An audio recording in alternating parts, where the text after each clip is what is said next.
And by the way, if any Jews are listening, the Messiah, as Daniel says, has to come before the temple is destroyed. The temple has been destroyed, so Jewish people have got to get round the book of Daniel, which is canonical for them. If the Messiah had to come before the temple was destroyed, then who is the Messiah for the Jews? Anyone who comes after the temple is destroyed contravenes what the book of Daniel says.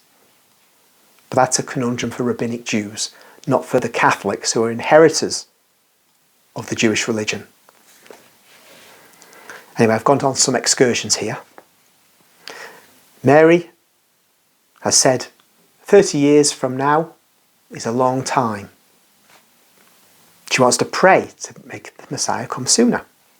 And what does St. Anne, her mother, respond? When Mary asks, will he come sooner if I pray hard? Anne says, I do not know, my dear. The prophet states 70 weeks.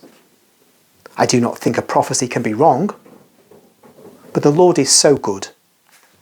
She hastens to add, seeing tears appear on the fair eyelashes of her child. The Lord is so good that I believe that if you do pray very hard, so hard, he will hear your prayer. Now there, just breaking off again, Anne is the diplomat. She's not saying that the prophecy date will change, that the Messiah will come sooner because of Mary's prayer. She's saying that the Eternal Father will hear Mary's prayer. Doesn't mean he'll do as she's asking. But it seems to work. To continue in the narrative, a smile appears once again on her little face, which she's lifted up towards her mother, and the rays of the sun filtering through the vine branches cause her tears to shine like dewdrops on very thin stems of alpine moss. Mary says, then I will pray, and I shall be a virgin for this. Anne replies, but do you know what that means? Mary says, it means that one does not know human love, but only the love of God.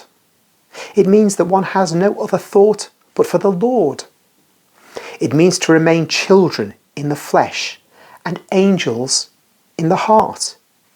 It means that one has no eyes but to look at God, and ears to listen to him, and a mouth to praise him, hands to offer oneself as a victim, feet to follow him fast, and a heart and a life to be given to him. Anne replies, may God bless you, but then you will never have any children, and yet you love babies and little lambs and doves so much. Do you know that? A baby is for his mother like a little white and curly lamb.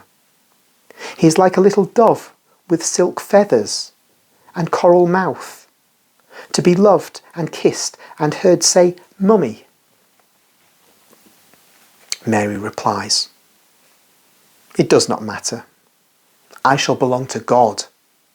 I shall pray in the temple, and perhaps one day I will see the Emmanuel.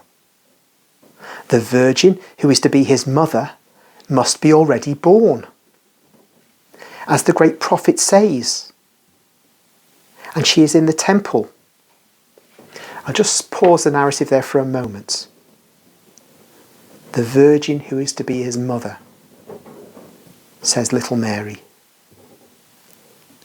And she's probably referring to the prophet Isaiah in chapter 7 verse 14.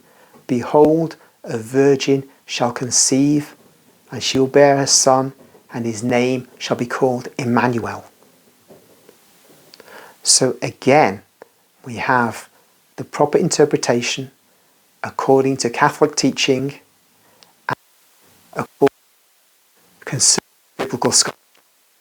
The proper translation of Isaiah 7:14 is not a young woman. That could be some kind of sign or prophecy. It's absurd anyway. But that a virgin will conceive, and that's the sign that is given. So Clearly the Israelites, St. Anne has taught that to the Blessed Virgin Mary. St. Anne received that from her teachers. So the leadership of Israel, the theologians of Israel in the 1st century AD, saw Isaiah 7:14 as meaning that a virgin will conceive and have a son who will be the Emmanuel. That means for 1st century Jews, the Messiah must be born of a virgin. So again, if any Jewish people are listening, then they need to know that Messiah isn't just going to be the one who they say will do what Jesus hasn't done yet, which is to conquer the world, rule the world, bring peace to the earth. That will come in the second coming. The first coming was a suffering servant. But the key point for those who follow the rabbis, who don't follow the Judaism of the Old Testament, but Rabbinic Judaism, which is something quite different, they must know that the Messiah who they await must be born of a woman who is a virgin and does not know man. A further dilemma for them, a further difficulty. May they become good Catholics, as they will one day in due course, in Jesus' good time. God will not be frustrated in his plans for the chosen people. The once chosen people, I should say.